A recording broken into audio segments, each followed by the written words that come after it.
કે જે કોઈ દી હું કોઈનું ખરાબ નથી બોલી. એક પુરાવો તમને કોઈ મારા વિશે નો આપ્યો, એક પુરાવો. તમે જો અહીંયા સુધી પહોંચી જતા હોત તો તમને મારો પુરાવો ન મળે. તો કેમ તમને મારો કોઈ પુરાવો ન આપ્યો? એક તો મને કોક સાથે hi hello I love you wish you નો તમે બહુ ધમ પસાડા કર્યા, બહુ એટલે બહુ કર્યા. તળાજા વાયા ભાવનગર વાયા તારાપુર ને વાયા સુરત, આટલી જગ્યા ઉપર તમે મારા પુરાવા ગોતવા ગયા. મળ્યા કોઈ જગ્યા ઉપર?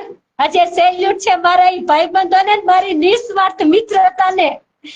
કારણ કે હરેક જગ્યા ઉપર જ્યારે જ્યારે કોઈ મારી પાસે આશા રાખી છે ને, ત્યારે રાત કે દિવસ જોયા વગરની હું એની સાથે ઊભી રહીશું.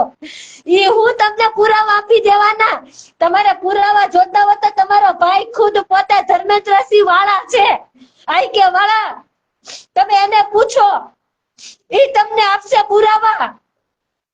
તમારા ભાઈને પૂછો એટલે તમને મારા પુરાવા આપશે. તમારે બીજે ક્યાંય જવાની જરૂર નથી.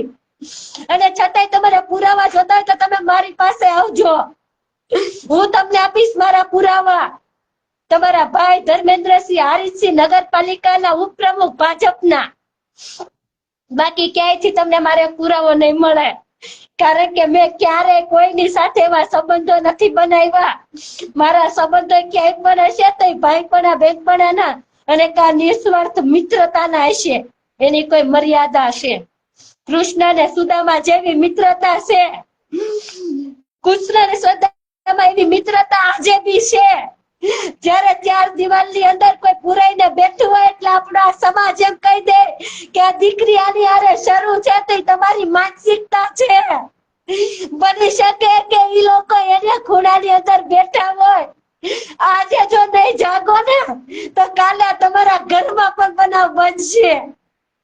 આ એટલું યાદ રાખી લેજો તમે. કે એવું કહે છે પાછા કે અમે બાપુ ગાડી છીએ, અમારું બાપુ રાજ છે, એટલે અમારી તાનાશાહી ચાલશે એમ. ધૂળ પડી તમારા જિંદગીની અંદર. તમે ક્ષત્રિય જે કરીને ગયા છે ઇતિહાસ એને લધવો છો તમે. આજે હું એ ભૈસી વાળાને માનતી હતી, એનો દીકરો ખાડી નાખ્યો તો, દીકરાને વાટી નાખ્યો તો એક મર્યાદા માટે.